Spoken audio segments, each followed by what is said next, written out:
Awesomeness. I think it's working now. Perfect. I see that it's all connected.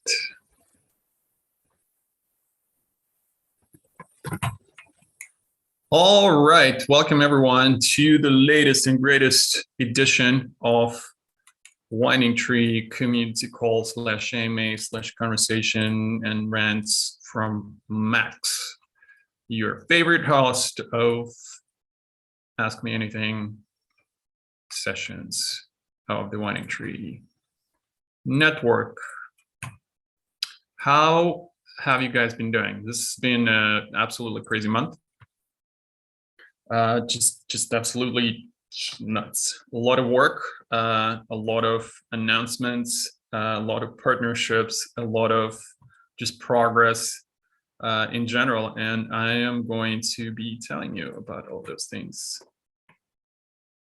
Let me just set up on the screen my questions here. What are your questions and my answers? All right. I think I have everything nicely set up on the screen now. Welcome, everyone.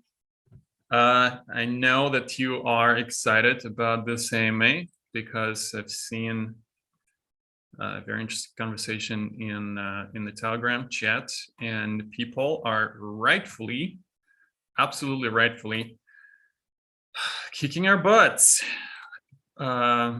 regarding the token, regarding the listings, regarding all sorts of different things. But there was a question about the announcement. You know, are we making any super exciting announcements?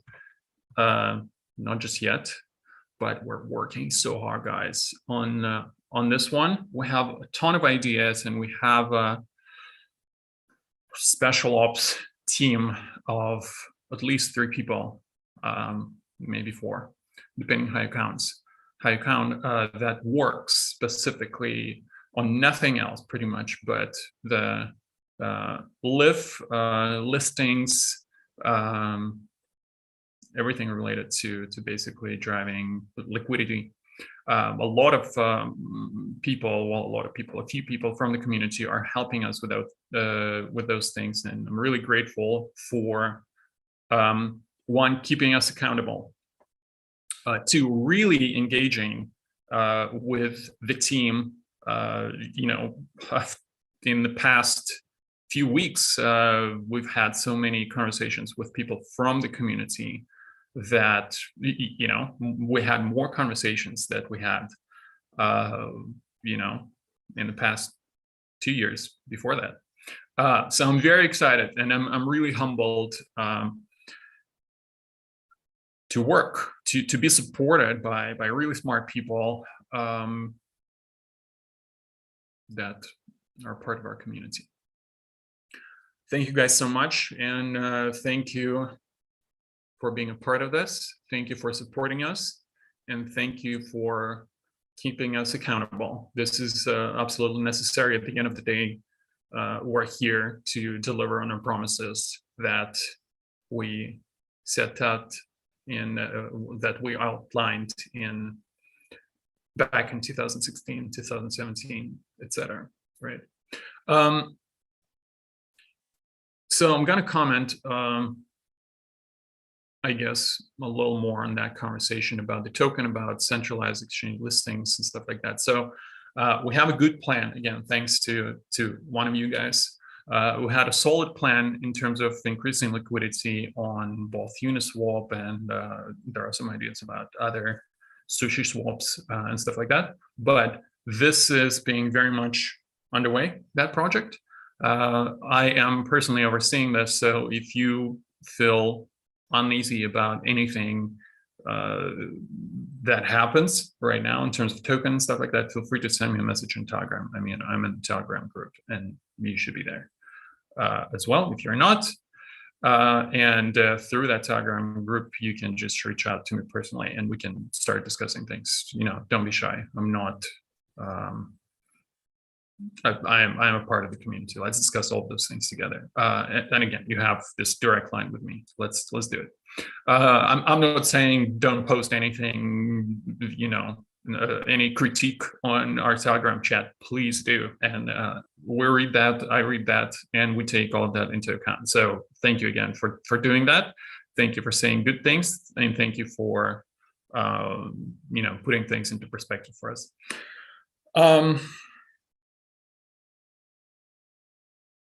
Just looking at the questions here, and also remembering that maybe we should discuss a little bit all the recent announcements and all the recent progress on smart contracts. So as you saw a few weeks ago, we did an announcement about American Airlines, which have joined us in our cause, basically supporting decentralized travel distribution. And we're all very excited. We've been working on that partnership for quite a bit. And after that, perhaps you saw an article about Ernst & Young partnering with Winding Tree, which we were thinking of announcing perhaps this month, but without somehow leaked to the press. So we had nothing, we had other plans, and we were working on a announcement with the Ernst & Young team, but I don't know what happened there. But we're excited that finally the partnership that we've been teasing for a long time, it's finally out. That finally who is the partner that we were mentioning for the past year, and those partnerships with big companies, they take a lot of time, but nonetheless, it's there, and we are absolutely amazed by the support of people in those companies that finally, I guess big companies that have resources for innovation, they've been experimenting and they've been thinking about these things for a while. But finally, a lot of people in the travel industry started to catch up on the ideas of decentralization that we've been preaching, since the very beginning. And I'm a part of, I think I mentioned it last time on the call as well, I'm a part of several groups with travel people, travel execs, just generally travel businessmen, I guess. One of the groups is concerned about self-sovereign identity, specifically for travel, mostly for individual use cases, that is, use cases for individuals. So it's when you as a person have your own personal decentralized identity and you go around and use it, and you get all sorts of your just processes in terms of traveling, tracking your bags and all of those things get a lot more streamlined, I guess. And another group that I joined very recently, just a few weeks ago, is concerned with the decentralized autonomous organizations within the travel space. And right now we're working on setting up some DAOs and experimenting with them specifically for that group. It's not related to Winding Tree at all. Maybe I should pitch them some sort of collaboration, and maybe I will this week. So if any of you are interested, learning more, just again, send me a note on Telegram or send me an email. As usual, I'm max@windingtree.com. I do get a ton of emails these days, by the way, so maybe I will not answer you right away, but I will at some point.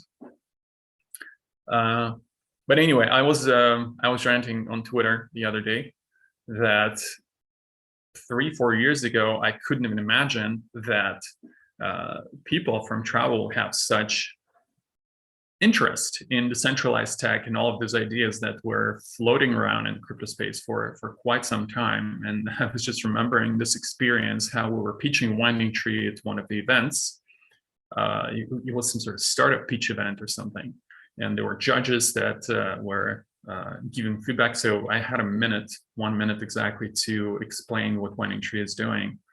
And people absolutely didn't get it. And there was just stone cold face, nothing, absolutely. And I got quite a bit of bashing from those guys because they really didn't understand anything I was telling them. Now that's rapidly changing. I see a lot of people talking about DAOs, about SSI, about decentralization, and they're finally saying, yes, the only thing to change anything in the trial space is decentralization, disintermediation. And if one of you guys are listening to this, maybe in recording later, yeah, please do reach out if we're not in touch yet, and if you want to be a part of those groups that I'm describing. Happy to invite you there. What else? We have a few new team members that actually today was the first day of our newest team member. He's going to be working on front-end tasks, and well, he's sort of a full stack, but I'm very happy to have him on board.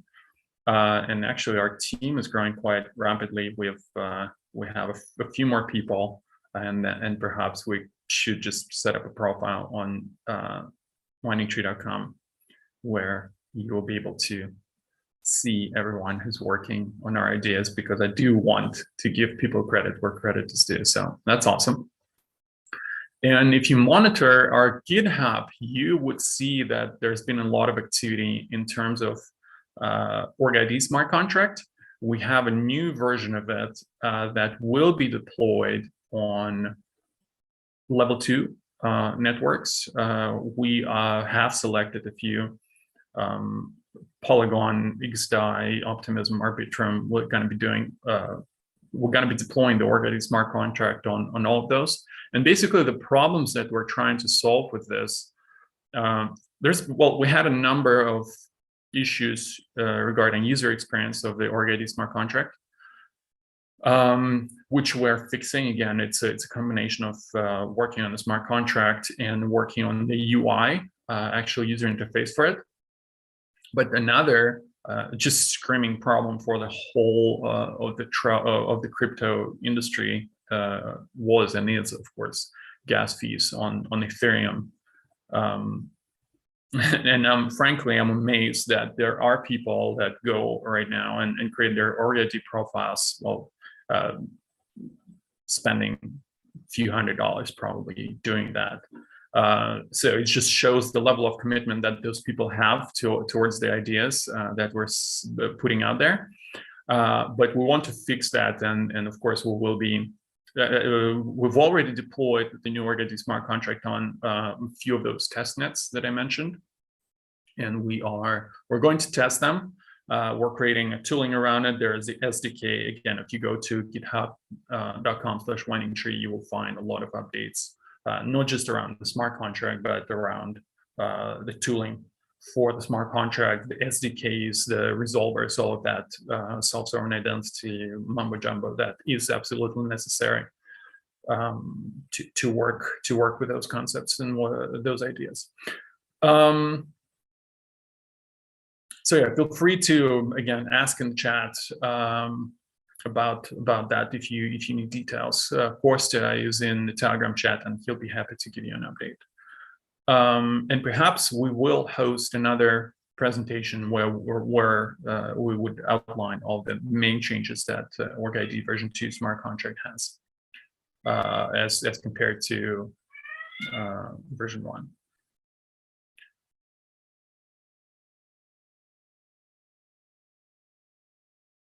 Okay, should we get to questions? And then I was trying to remember what else I was trying to say today. Okay, let's do the questions, and I'm sure I will remember if I'm forgetting anything right now. All right, question number 1 from Robin. How have the last travel events been? Yeah, we went, Pedro and myself, we went to quite a few. Well, not quite a few, just a couple, really.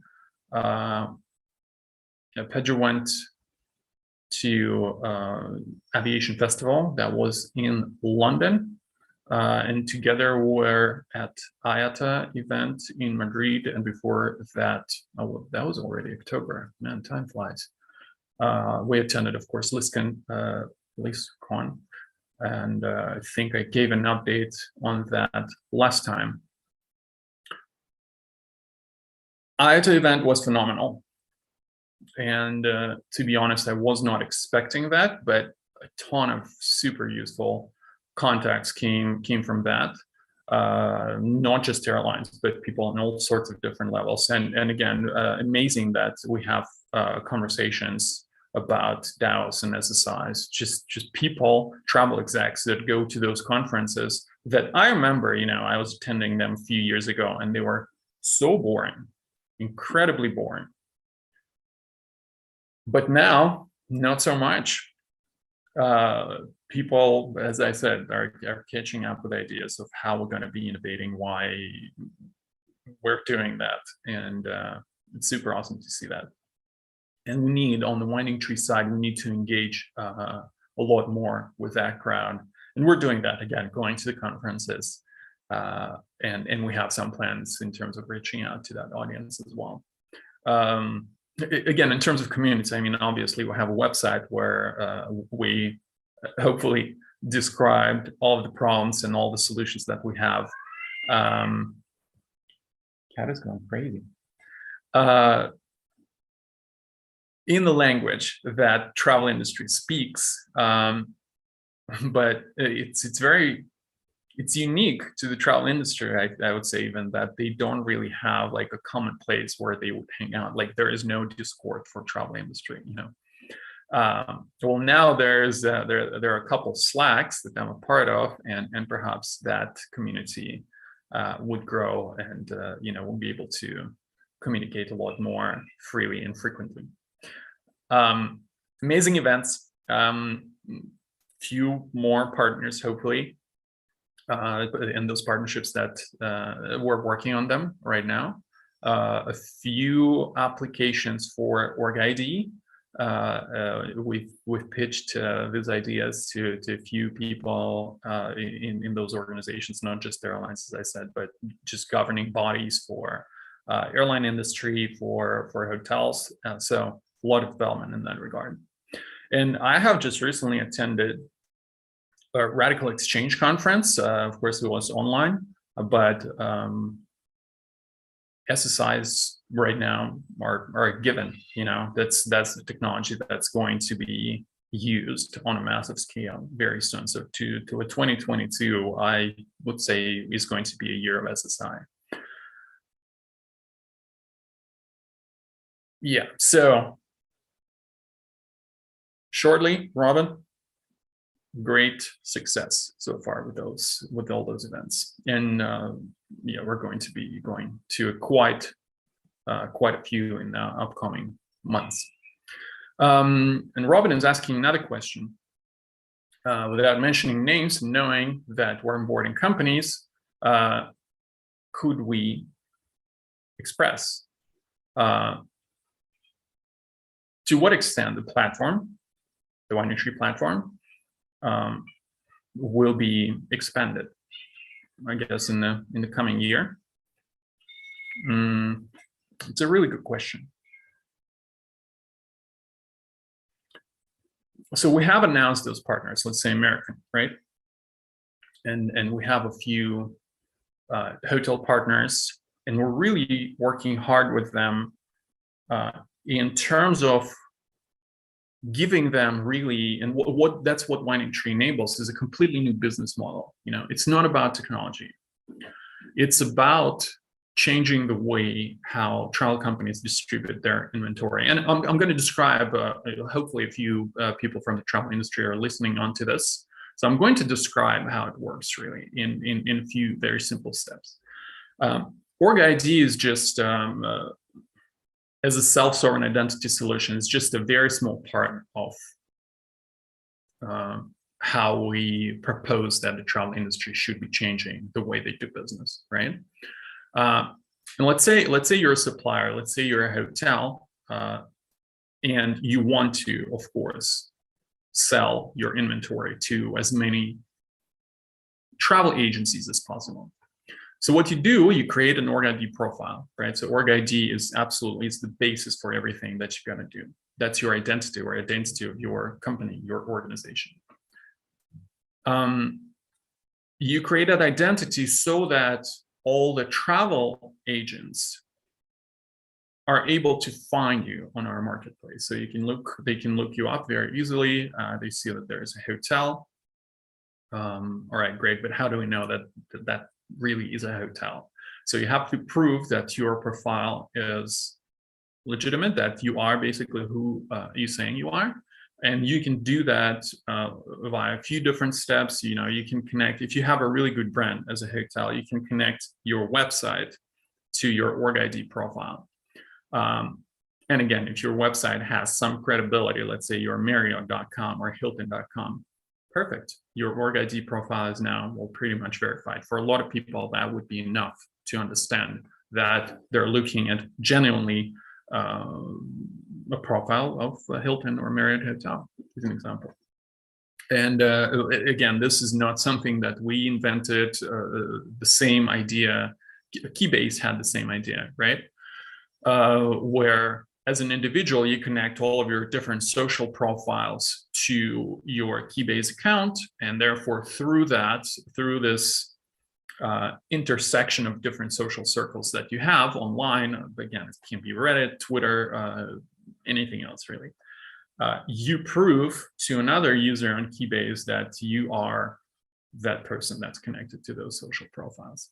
For a lot of people though, and especially in the case of a small hotel, a known brand in a location that not a lot of people know about, that's not going to be enough. I mean, you can connect your hotel, that would be called, I don't know, Super Thailand Hotel, create an org ID, and connect to your website, but it wouldn't tell me anything. That website could be created yesterday, so what? Travel industry has a few different bodies already that do verification, KYC or KYB, if you will. One of the examples is, of course, IATA, that verifies both airlines and travel agents. So basically, they assign identity to both buyers and sellers, so that those buyers and sellers of travel inventory, specifically airline inventory in this case, can trust each other. We're proposing those bodies, those governing bodies in the travel industry, they should use org ID, and they should use verifiable credentials to issue those certificates that in turn will be able to prove to other companies on the marketplace that yes, that company is legitimate because they were verified on a variety of different levels, right? But we're not forgetting, of course, that those bodies that I'm talking about, they have limited presence in certain markets. So another level of verification is user-based verification. So, I mean, do you need a highly trained and highly paid specialist to be able to prove that, hey, this is a hotel? How do I know? Well, I was there yesterday, and here you go. I took a picture, or maybe took a video even. So there is a process that's related to the community, and community will be able to help us, Winding Tree, or the whole platform of all the people that are using the platform in terms of creating trust on the platform. The problem is, so you're a hotel, you verified your org ID profile. What next?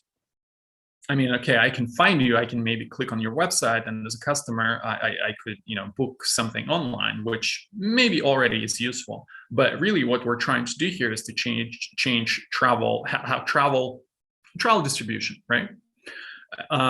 And we are insisting that those companies have APIs, and the problem is a lot of hotels don't have APIs. Many of them do have APIs, but they have no control over them. And basically, the next step for the hotel or for any other supplier is to put your API, connect your API, or publish your API within your org ID profile so that other people can see it. All right, so you connected your API. You said, here's the API through which you can see the inventory that I have, and through which you can maybe even book the inventory that I have. Perfect. Now, as a company, as a supplier, you have to be able to decide which companies to trust and which companies you will not trust because maybe they don't have enough verification, right? And for supplier for buyer verification, maybe it's a little bit easier because we're suggesting that, well, the best form of verification is simply a proof that you have a certain amount of money, I don't know, in a bank account, in a smart contract, or within, I don't know, certain escrow company or something like that. And we are working on a couple different solutions regarding that, and Simard as our partner that actually is helping to connect American Airlines and Ernst & Young. There is a solution that is going to be available hopefully very soon to anyone on the marketplace. So there's another step for the supplier where they have to have a dashboard where they would see all the requests coming through the Org ID network. So basically all the API requests that come to the supplier will have to be signed with cryptographic keys that are associated with those with the Org ID profiles of travel agencies. Yeah, I think that's the next step. That's the last step. You know, as a supplier, you see all of the requests on the dashboard and you say, okay, I trust this company because they have all sorts of different verifications and they seem to be okay, so they can have access to my API. And again, you judge yourself, and perhaps you will just set up simply automated rules so that any Org ID powered company that went through a certain level of verification details will be able to access your inventory in a completely automated way. Like there is no human interaction that's needed if you have verified your company, right?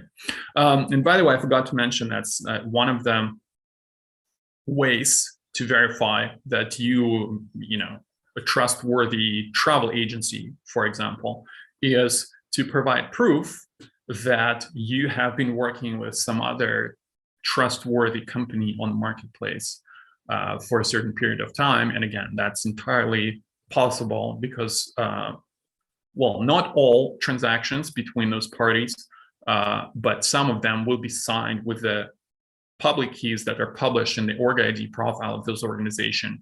And so that you can very easily prove with a log of signed transactions to another party that, hey, I've been working with United for the last 2 years, so I probably am okay, right? So, and again, at the end of the day, supplier will have a final say and say, okay, even so that you have all of those verifications and proofs, I don't want to work with you. I just don't like you. And yes, it's absolute freedom, basically. So we have quite a complicated process for both suppliers and travel agents here, where they have to convince you know, a chain of command in those companies, I don't know, distribution people, C-level executives, that they will be selling on the supplier side, that they will be selling their inventory in, well, it's not an entirely different way, but definitely it's a big change. Not just in terms of technology, but in terms of changing how business behaves, how business sells things. So right now we are consulting those suppliers that we work with about how to make those changes, how to make changes to the business case. And again, the bigger the company is, the harder it is for them in some cases to do that. But at the same time, they're able to experiment and, you know, do small projects that would be using this new ways of selling stuff. But of course, so now that we have announced those big partners that we've been working with for a while, our next task is going to be to create a very, very simple and logical and sensible flow for small organizations, for small hotels, for small travel agents that have the capacity to do something with their APIs. Because again, if you don't have an API, how can we talk about selling anything on the internet really in year 2022? And so right now we're identifying actually a few companies across the globe in different countries. There's a company that's in Italy that we're planning to work with, another company in India that we have a really good conversation with, few other sort of geographically targeted pilots. And basically the role of those companies will be to reduce the complexity, and definitely this process is complex. I mean, imagine you're a travel, I don't know, you're owner of a small hotel or something like that, or someone who's responsible for distribution at a small hotel. You have no idea about what crypto is and have to work with it. How do you do it? Where do you start? I mean, for the people who are watching this stream and who have crypto wallets and stuff like that, try to remember your journey about how you were learning about those things. It's quite a bit, right? So the goal of those companies will be to help onboard those hotels, create maybe org ID profiles from them. So it's sort of your custodian wallet kind of solution, right? But at the same time, of course, we'll be pushing very hard that those hotels and other types of suppliers that are connected, that will be connected to the Winding Tree platform through those organizations, that they have the ability at any point in time to take their own keys, export them, or generate new keys and just transfer the ownership of the org ID profile to their own wallet and stuff like that. So the question is, how many rooms are we going to have soon, I guess, on the platform?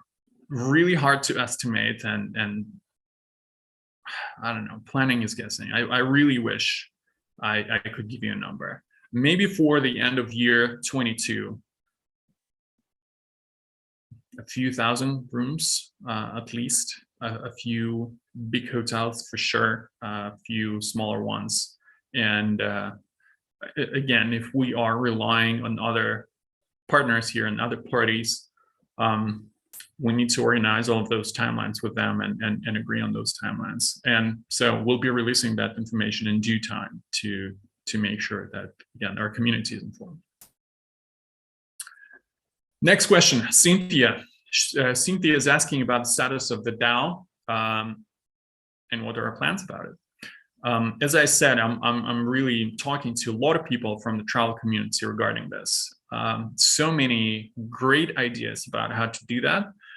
We are trying to choose the right technological platform, and again, with some of you, I'm talking about those things. But if you have suggestions about which direction to go, we really just need to select, I don't know, XDAI or some other L2 chain and just start using it.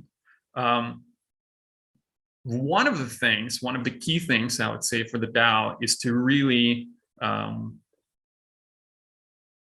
to correctly set, what is the function of the DAO? What's it gonna do? It's a community of people more than anything. So what are we all doing here at the DAO? So we're working on that, and actually, one of the community members who is now working with us is overseeing that project. So again, it's a very recent change. That person is taking care of that now, but let's see about the results maybe next week. And by the way, I'm planning to have more of a live streams like this, maybe even weekly, to give you updates in a more timely manner. So let's see how it goes. I don't know. It's a lot of work, actually. And yeah, so what I'm saying is perhaps I could talk about it next week or something. Norbert, will you solve the price bug issue in 2021? Targets for Q1 2022. I'm working on the roadmap for Winding Tree for the next year, so I'm going to be releasing it in a blog post. So let's wait for that. Price bug issue, man, where do I start?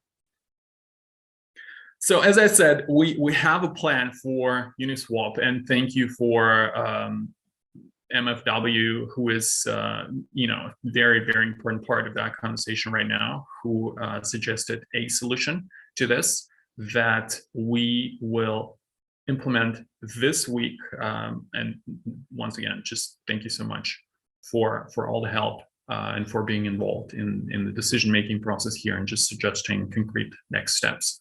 That's huge, really. And as far as I understand, that will solve the price bag issue. Yeah. So, and that's 2021. So I guess the answer is yes.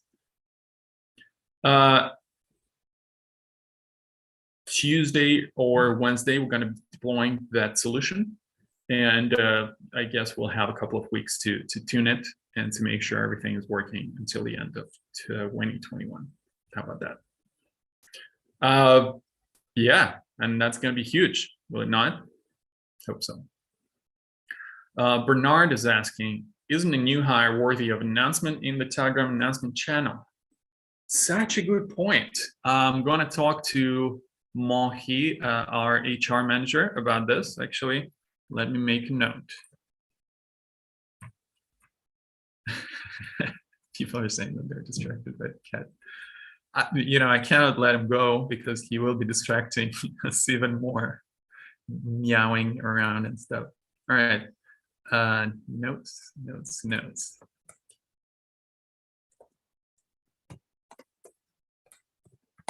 Perfect. Okay, let's keep going.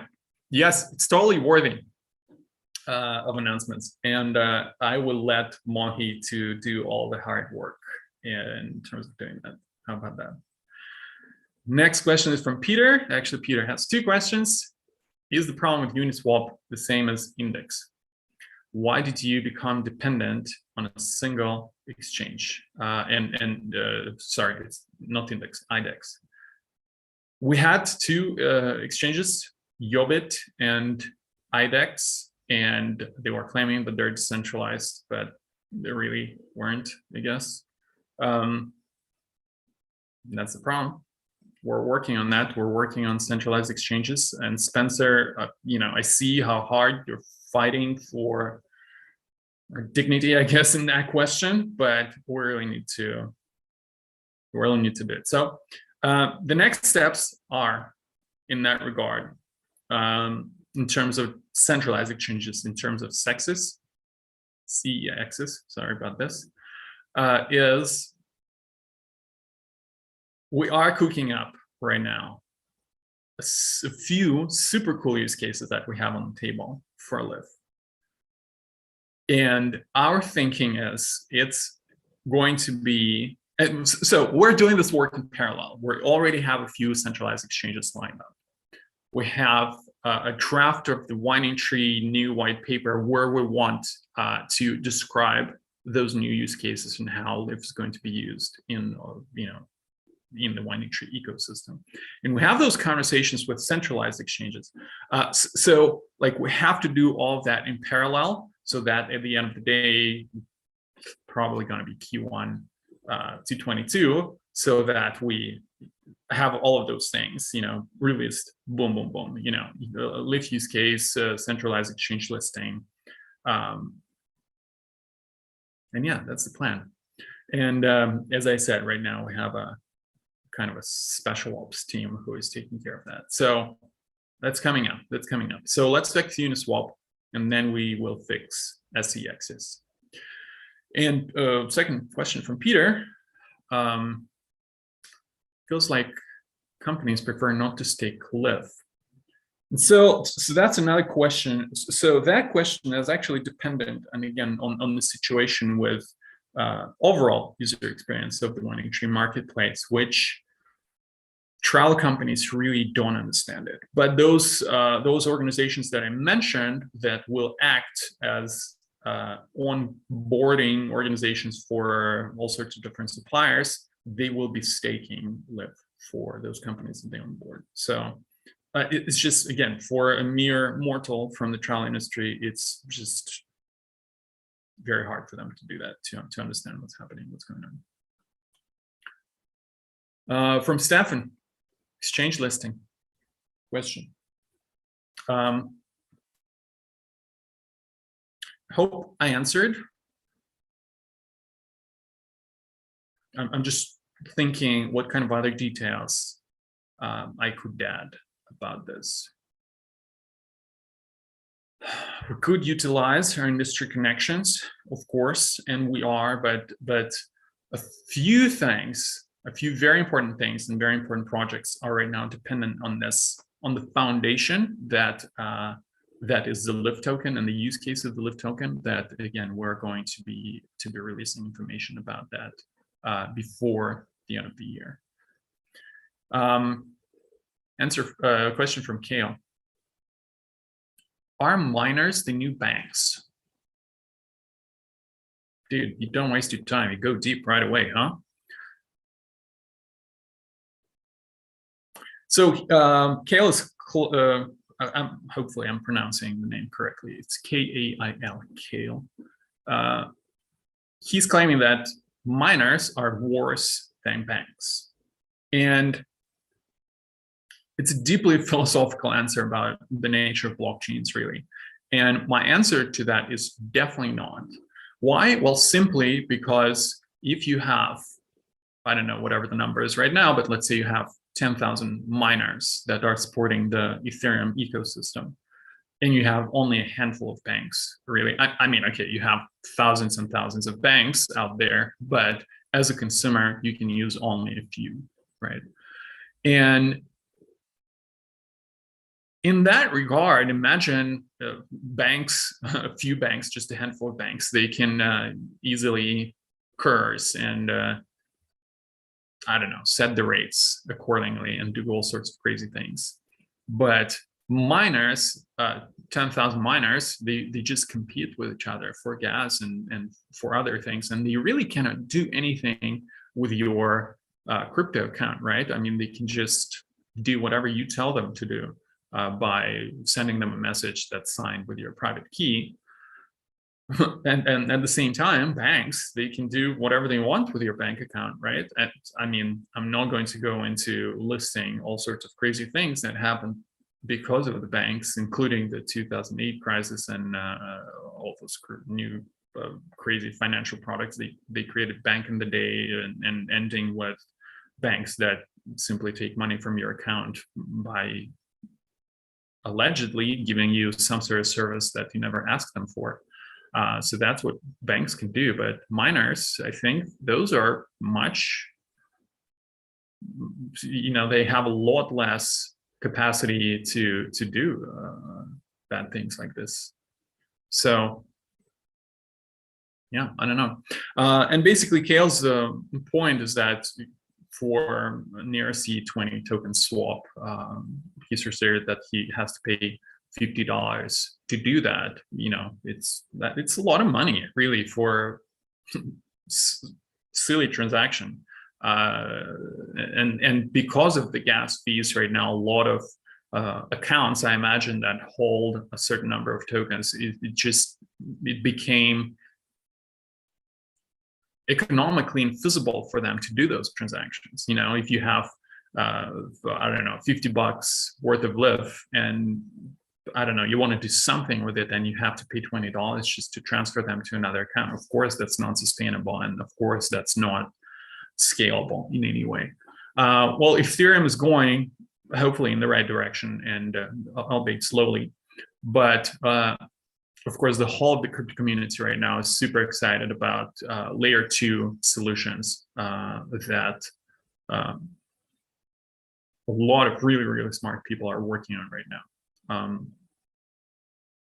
So yeah, I would suggest look up Optimism, Arbitrum, Starkware, ZK Sync, Polygon, and all of those things. So those projects and those ideas that sometimes are very, very complicated mathematical concepts encoded in smart contracts do fix those problems. The problem of high gas fees and high transaction fees for simplest of transactions on Ethereum. Yeah, that's a problem that we're all are facing.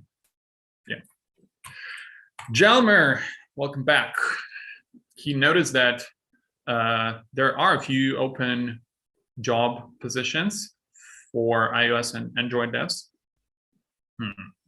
And he wants to learn about the project that we want those people to work on. Very simply, it's also about improving user experience for people from the travel industry, and well, actually anyone else who is not familiar with crypto really, but they want to be a part of it. We want to create a social recovery wallet so that that person that I mentioned from, let's say, a small hotel somewhere, so that they don't have to go through this very complicated for them process of, okay, I download MetaMask. What is MetaMask anyway? Why are you making me download something else? Generate a seed phrase. Seed phrase? What is a seed phrase? And then you go down the rabbit hole of different seed phrase standards and how you cannot lose it because everything's going to be lost. But at the same time, you cannot just write it on a piece of paper and put it on a desk because of obvious consequences. Obvious, again, for people who understand crypto and how it works. So again, the idea of social recovery wallets, Vitalik talked about it. A few other prominent people from the crypto space have described that idea. And the idea is, that's how I envision it. As a hotel owner, I download an application that may or may not going to be called Whining Tree or something. And I click a button that doesn't say generate a seed phrase. It says create an account. And then it says, okay, so in order for you to secure your account, invite into this application 5 of your friends, people that you trust. The more, the merrier, by the way, the safer you're going to be, et cetera, right? And basically the idea that is, of course, if you ever lose your phone or something happens or you are logged out of that application somehow, you will be able to go to those people that you connected through that application, and if they recognize that that's really you, they will be able to recover your account for you. So that's a very simple concept, really. That can get, of course, very complicated the more research you do about that. That's our idea, and that's why we're hiring mobile developers right now. Still looking for them. We've been interviewing every day a few people. Haven't found just the right fit quite yet. So please do apply if you're a mobile developer and if you want to work on interesting problems in the crypto space. And I think that kind of application will be very useful to people, not just from Whining Tree, but from many walks of life, I guess, in any industries. David is asking, he's an ICO investor, and he's saying that the fee for swapping is too high. So he's asking, how can we help people with that? Because these people did support us from the very beginning. And he's suggesting that we have a listing on the centralized exchange so that the token swaps are not costly, because of course on centralized exchange it can be done for free pretty much. It's a good question. At the end of the day, so you have to send your tokens to a centralized exchange, transaction number 1 that you're paying. And for an ERC20 token, it's I don't know what the amount is, but it could be $10, $20 these days, right? So if you want to then withdraw your tokens from a centralized exchange, of course, you're going to pay the gas fee. Of course, nothing is free in this world. So there's 2 transactions that you absolutely have to pay. Oh, wait, no, David, sorry, I'm answering the wrong question. So you talk about swapping, right? But it's the same idea, basically. So you will have to send your all LIF tokens to an exchange, and then let's say the exchange does a swap for you for free, but then you have to, maybe you don't have to transfer them out, transfer the new LIF tokens out, and that's another ERC20 transaction. So, it's on our mind constantly, and we are aware that there's, again, a number of wallets that holds, I don't know, 100 LIF tokens, maybe 200 or something like that. And for them right now, it's absolutely doesn't make any sense, economic sense, to swap those tokens, to exchange those tokens, to I don't know, do a Uniswap swap or something like that. And it's an interesting situation. Well, again, hopefully, not hopefully, definitely in the future when LIF price is a lot higher, what we're going to see is all of a sudden it's economically feasible for you to make that transaction, and you do that. But if you guys have any solutions for this, let's discuss that in Telegram. I'm just wondering. Again, our community is incredibly smart, so we should be able to figure out something together.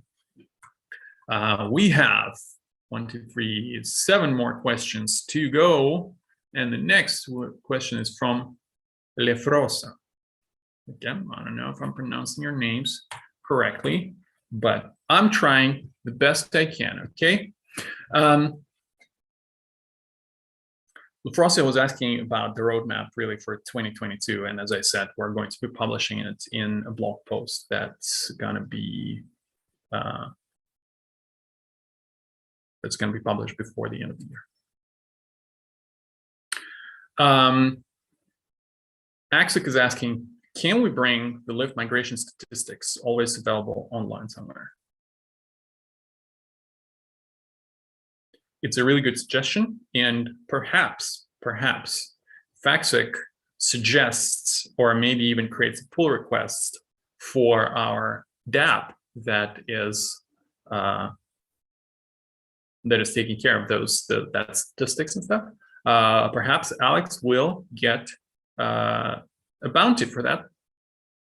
We're open source, and we're happy to pay for the right changes that people will be suggesting. By the way, guys, take a look at our GitHub profile, or go to wineandtree.com, go to the marketplace, go to all sorts of other things, maybe the Lyft swap application. If you see a mistake, or if you want to add a new feature, feel free to propose it, and our team is going to look at it, and yeah, we'll be more than happy to reward you guys for your work. Let's do it.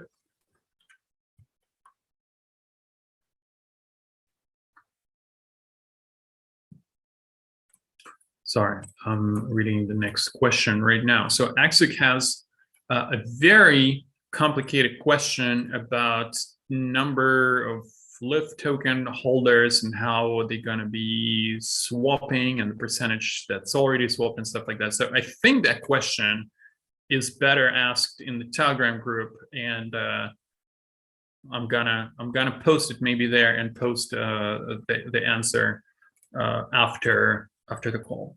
How about that?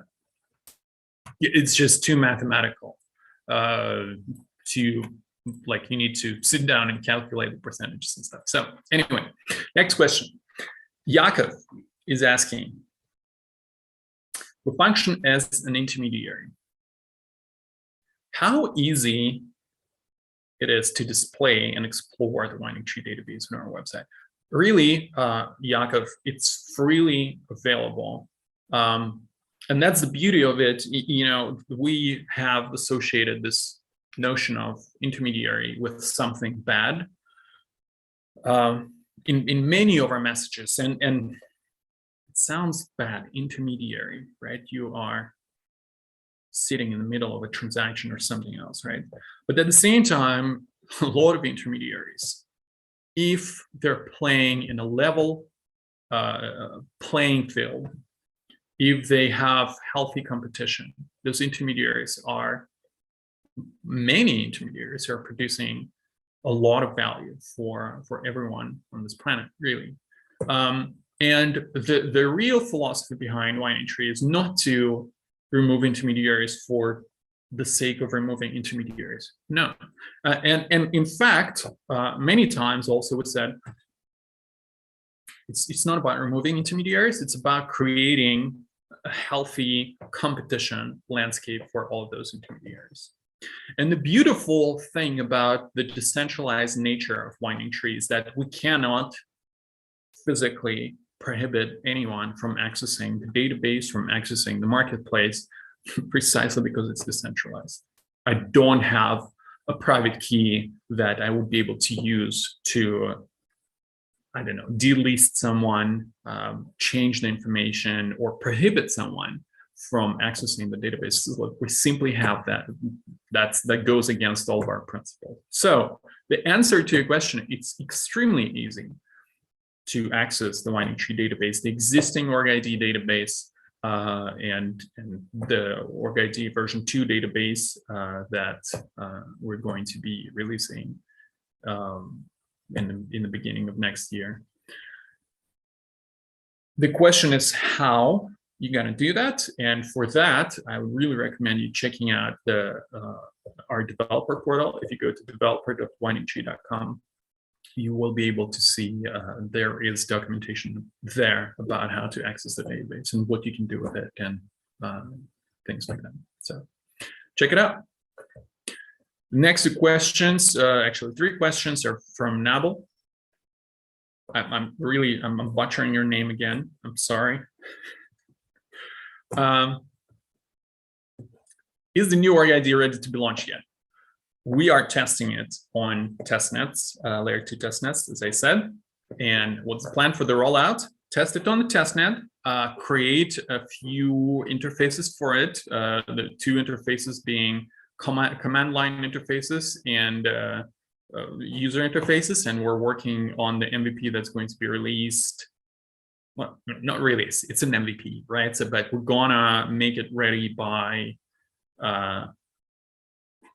Christmas. There we go.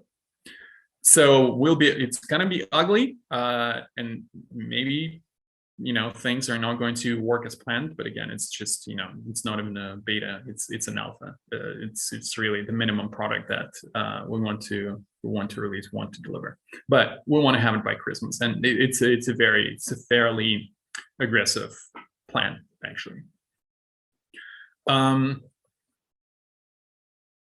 In terms of transactions on the marketplace, that's the next question that Nabil is asking. We would like that in a way. So he's asking, the question is, can we share any statistics about the number of transactions that happened on the marketplace or were facilitated by the marketplace? And on one hand, again, decentralization is beautiful. And again, we designed the marketplace in such a way that we cannot prevent anyone from doing anything on the marketplace within the mathematical rules and smart contract rules of the marketplace. But we don't have, as Winding Tree, we have no visibility into transactions at all. You know, as 2 players, buyer and a seller, sure, you have your org ID profiles, we can see that. You are updating your org ID profiles, we can see that. You start transacting with somebody else, no idea what's happening at all, like 0 visibility. And it's a good thing, and I think it's mostly a good thing. Because if we have visibility in those transactions, that's liability. It means that information reaches us somehow, and therefore we're liable for protecting that information. And we would have had to hire a level of bureaucracy around managing that data, because that's sensitive data, that's GDPR, that's all of those rules. It's all about privacy. So by design, we have no visibility into those transactions. So 2 companies, they met each other on this Tinder of a marketplace, the Winding Tree marketplace. What they do with each other after they met each other, no idea. No way to prevent it, no way to interfere, no way to learn how many transactions were done, and no way to prevent them from happening. Beautiful decentralization, complete freedom. It's a free marketplace. We could ask perhaps you know, our partners to share transactions, you know, number of transactions, or maybe some other details, you know, some sort of use case study, maybe, I don't know, next year perhaps, separate project. We'll see. Hopefully, we will be able to collect that information from partners that will be able to opt in and give us that information freely. Again, there is no way for us to make them do that. Good question, really good one. I know it's in thousands, I guess, at this point. Perhaps less than 10,000, but it's in the thousands now. So it's not even hundreds anymore. And last question from Nabil, but not the last question. What's the plan with rooms? Rooms is going to be a big plan. As I mentioned to you guys, the companies that will be facilitating the onboarding of hotels in different parts of the world. And rooms is a big part of that. Again, it's open source, and the ability for those organizations to just give a hotel a ready-made application that they will be able to use in order to list their inventory on the marketplace, that's huge. Big plans for rooms. In terms of the rollout, we really don't have resources right now, human resources really, to take rooms and make it and market it. It's not even about technology, it's about marketing that, and what we call property management systems space is quite crowded. So yeah, there's a lot of marketing required to peddle it to hotels, and we don't have plans for doing that just yet, but we could give that application to our partners who will be able to sell it to the hotel or give it for free, because again, it's open source. Maybe they will charge for it, maybe not. Again, no way to control that. But that's the plan so far. And our partnerships with those organizations will be absolutely key in terms of rooms being a part of the ecosystem. But it's a key project, really, and a lot of our advisors and partners say that all the time. Rooms is a key, very important project. So question number 19, that's the last question for today, and we've been going on for quite some time, guys. Wow. I remember that a couple of days ago, Spencer told me that we only have two questions, but today we have 20, I guess. How did the number just change from 19 to 20? I don't know. Anyway.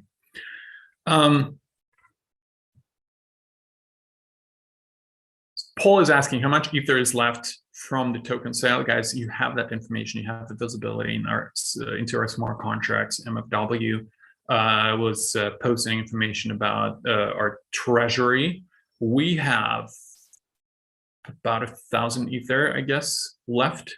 We have some of that in DAI. We have some of that in a bank account that we hedged over the years. So we have a really healthy amount of money to promote the project, and yeah.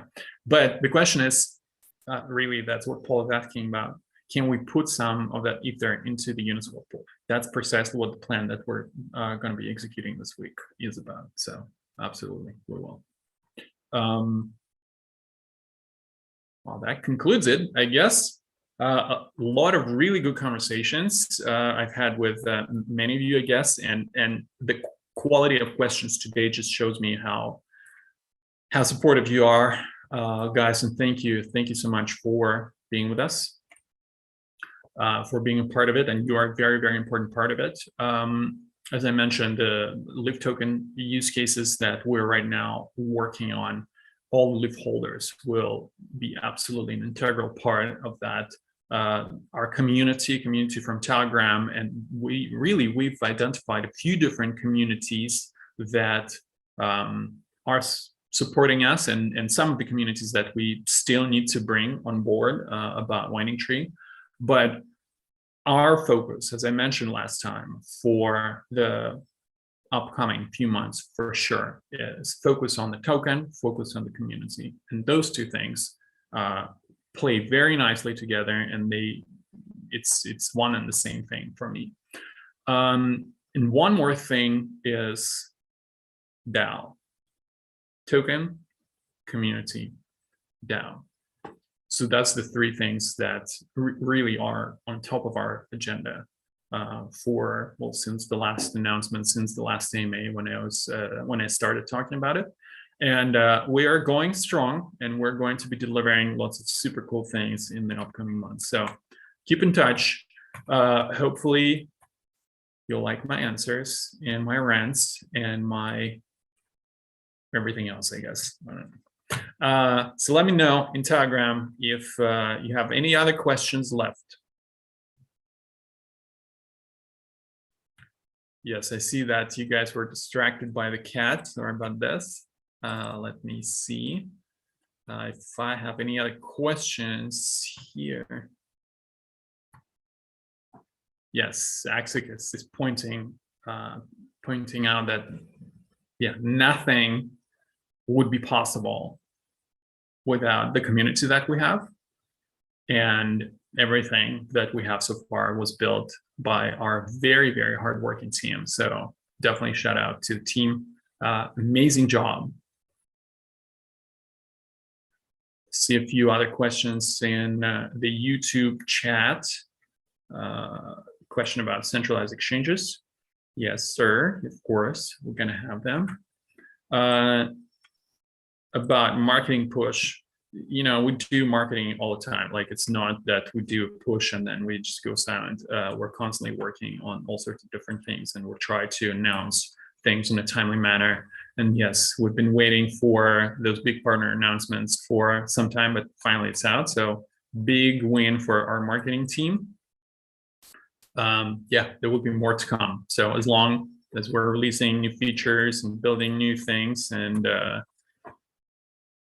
just generally develop the ecosystem further, we will have announcements all the time. So soon, a lot more partners, a lot more features, new org ID, a Live token, community, DAO, all of those things. That's all up and coming. Thank you for listening. It was me, your host, Max, and I hopefully enjoyed the show today. Give me suggestions about how we could improve this call. And as I promised, we're going to be trying to communicate with you a lot more using this medium. I love it. Until very soon, I guess. Cheers, guys.